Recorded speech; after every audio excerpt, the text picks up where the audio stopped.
Celtics trade rumors are escalating as an NBA insider just revealed a wild trade idea for the Boston Celtics involving shipping Sam Hauser to Detroit.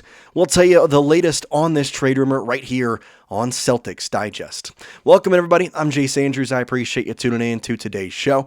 Before we get going, if you're looking for coverage of the Boston Celtics 2025-26 season and you want it for free, we got you here covered. Go down there, hit that subscribe button. I would really appreciate it. Speaking of the 25-26 season, it technically starts this Wednesday. The Boston Celtics open their preseason slate against the Memphis Grizzlies, and it'll be the first time we'll have Celtics basketball in a good long while. And yes, the team's going to look different, not just because it's preseason, but because of all the moves they have made in this off season.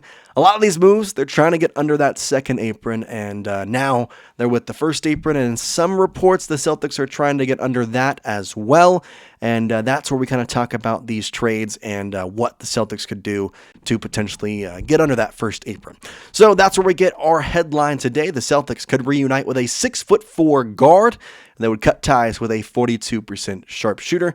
That sharpshooter is, of course, going to be Sam Hauser. So I know you want the trade. We're going to give it to you pretty much right away here in this one. So here it is as we look at it in today's video. In a potential trade, the Detroit Pistons could send Paul Reed, Javonte Green, and draft capital to the Celtics in exchange for Sam Hauser, end quote.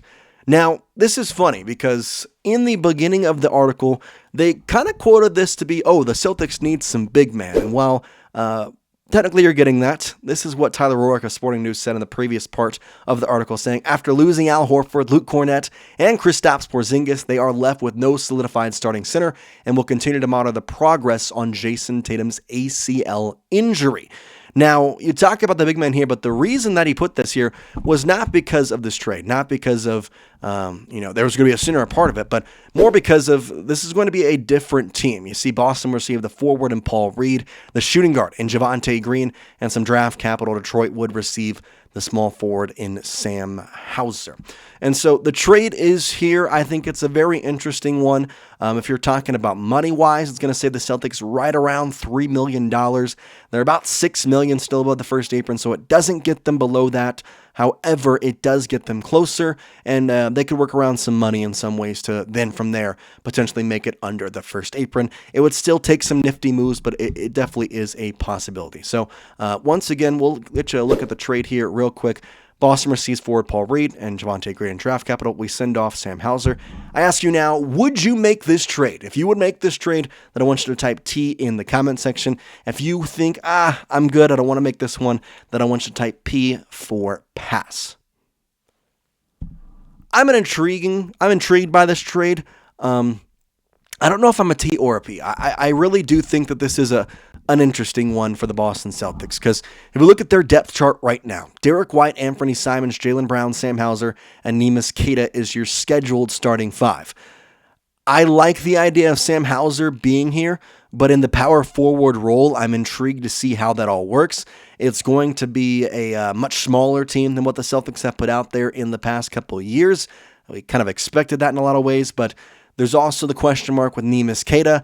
The Celtics, in a lot of ways, like him, and they believe in him. But I think in this trade, you're going to get a shooting guard, you're going to get a power forward, and a true power forward at that. Chris Boucher, I think, will actually get a decent amount of playing time, both in the power forward and the center role. So in some ways, I'm willing to wait a little bit to see whether or not that works out in some ways. But I do think this is not a bad trade at all. And so let's look at the reports here from Nathaniel Holloway and kind of talk about why he suggested this trade. He said, quote, for the Pistons, losing both Beasley and Hardaway Jr. this offseason has hurt their three-point shooting percentage, which could make the target for the Celtics three-point sharpshooter, as he has been in trade rumors for most of the offseason as Boston continues to shed salary, end quote. I think in some ways this is another trade for the Celtics to get down under that first apron. There was comments earlier about Charles Barkley saying, the Celtics made these trades not because of the second apron, because Jayson Tatum was injured. This would make a trade for the first apron. This is a trade where we're saying first apron for sure. Now, let's kind of go look at these stats and compare and contrast here. We first start with Sam Hauser, who I think in some ways you can't look at his averages because he has the ability to go off. He has the ability to go out there and pop some threes like nobody's business. 6'8", so he can really work in that power forward slot. He's not going to be our prototypical guy. I think, again, he works better in the small forward position, which is why last year it worked out to kind of have him in a rotating role with that power forward, small forward. He is going into his age 28 season this year, a little bit older than probably most people think, but an 8.5 average in 21.7 minutes per game.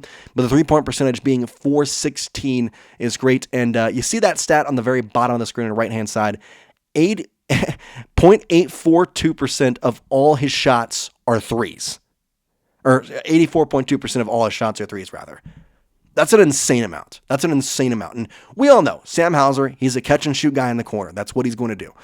I think with Anthony Simons, he'd be an intriguing piece, but are the Celtics willing to have an intriguing piece when they don't really know what this team's identity is going to look like? I think is a bigger thing. Now, we've already made it known that the Celtics are going to try and compete this season. I think they have a really good shot.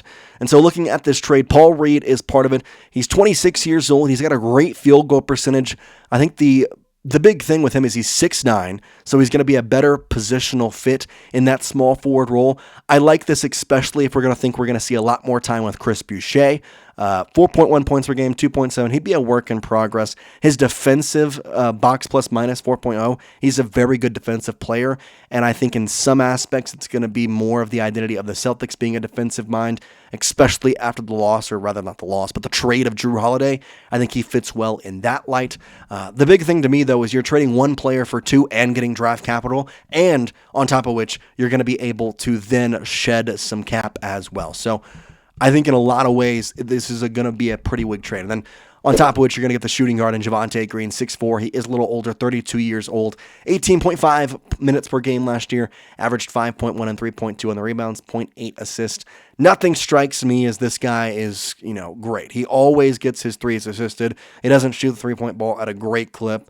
I don't think he is more than an add-on and some depth roles for the Boston Celtics so that they're not exhausting their depth chart looking at, Derrick White, Peyton Pritchard, Anthony Simons, and Baylor Shireman. But I think in a lot of ways, this is a year where they want to see what they can get out of some of those players that I just mentioned. They want to see what Peyton Pritchard can do. They want to see what Derrick White can do.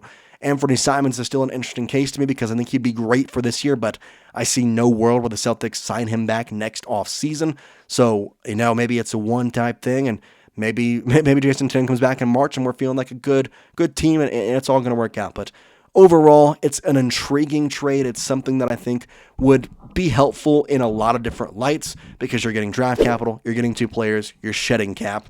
And for Detroit, it makes sense. They're getting a sharpshooter. So let me know your thoughts on this trade idea.